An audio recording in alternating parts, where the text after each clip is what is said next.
So in this video, I want to critically analyze an approach to the abortion debate frequently employed by prenatal rights activists in an attempt to illustrate that postnatal supremacists are inconsistent in their disposition towards the prenatal human specimen.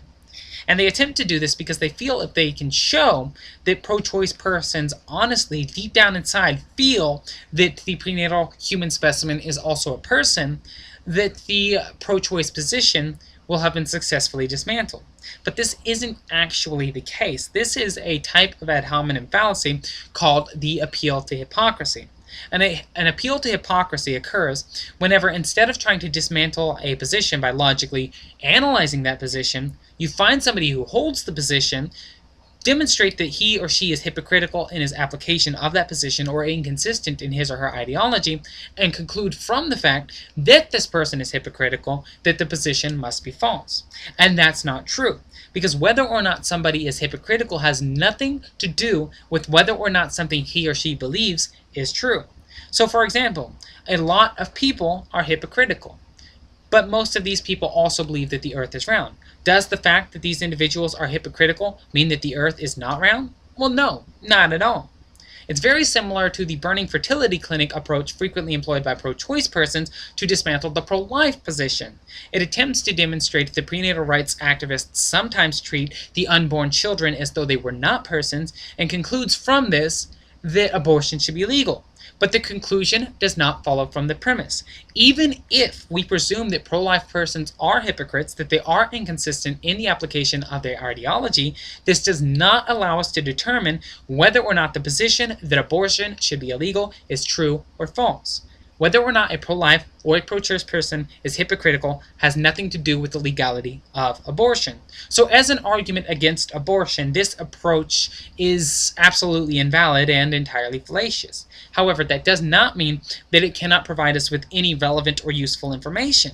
It still might suffice as an argument to demonstrate ideological inconsistency among pro-choice individuals. And this is useful because if we can show a pro-choice person that he or she is being inconsistent in his or her position, then that individual will have to reconsider their positions in order to maintain ideological consistency. So, while we do know already that this argument cannot lead to the conclusion that abortion should be illegal, can it lead to the conclusion that pro-choice persons are being inconsistent in their disposition towards the prenatal human specimen? Let's find out. Now, essentially what we're looking at is a hypothetical.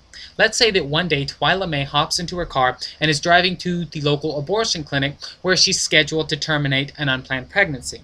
Before she can arrive, however, she's stricken by the vehicle of an intoxicated motorist who, upon closer inspection, turns out to be the doctor who was supposed to have performed the abortion 5 minutes later. Well, both the drunken doctor and the pregnant mother survive the accident.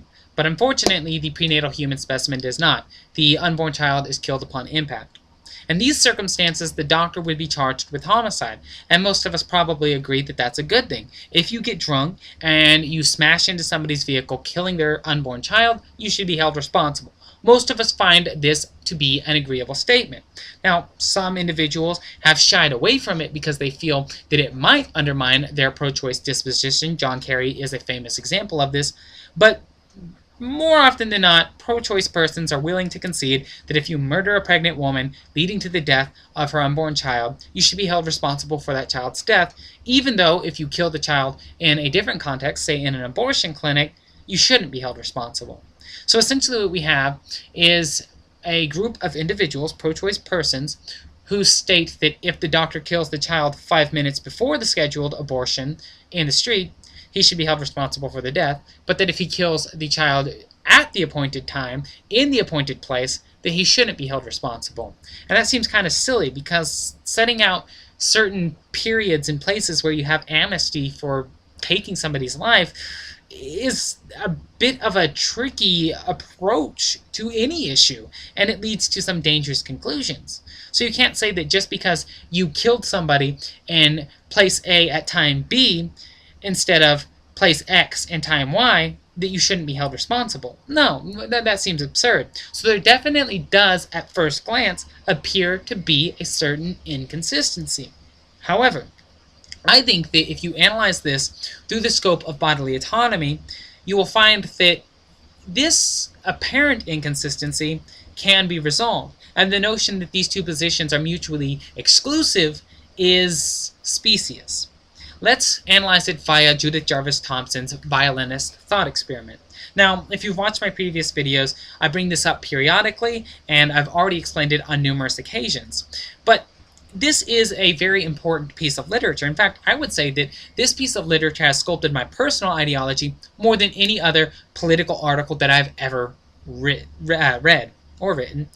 With this being said, the violinist thought experiment, as a recap for those of you who haven't seen my previous video, essentially asks you to imagine that one day you wake up to find you've been kidnapped and attached to an unconscious, famous violinist via a series of life-supporting tubes. It is then explained to you that a third party came into your house while you were sleeping and brought you into this room, where they attached you to the violinist because he has a disease such that in order for him to survive, he must remain attached to you for a given period of time.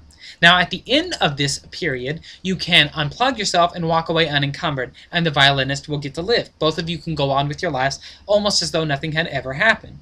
However, in order for this to happen, you have to allow him to use you as a human dialysis machine for that time period. So the question then becomes, do you have to wait until he is viable, or do you have a right to unplug yourself whenever you choose to do so? Well, the intuitive conclusion leads us to believe that while it would be very nice of you to sacrifice your bodily autonomy for the benefit of another individual, you have no obligation to do so.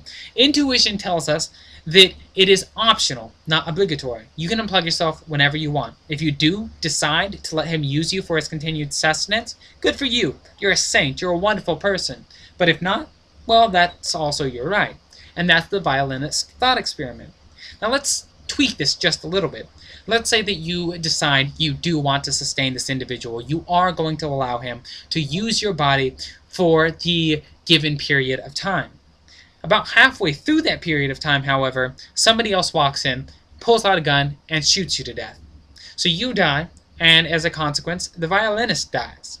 Should the shooter not be held responsible for both your death and the death of the violinist? Well, most of us are probably going to agree that it is intuitively true that he should be held responsible for both of the lives that he led to end.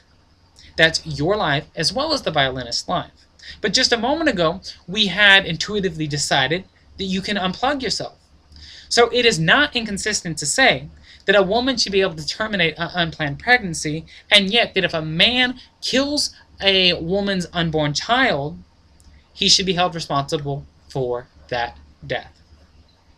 In summation, we can conclude that this argument fails not only as a case that abortion should be illegal, but that it also fails as a case that postnatal supremacists are being inconsistent in their disposition towards the prenatal human specimen. Now, whether or not they are being inconsistent has not been resolved. The purpose of this video was merely to analyze the original argument, and that's what I've done. From this, we cannot conclude whether or not postnatal supremacists, pro-choice activists, are being inconsistent in their disposition towards the prenatal human specimen. It is quite possible that sometimes they treat it like a person, and sometimes they treat it like a non-person. The only thing that we can deduce from the information of this upload is that the argument analyzed does not make a strong case that postnatal supremacists are being inconsistent.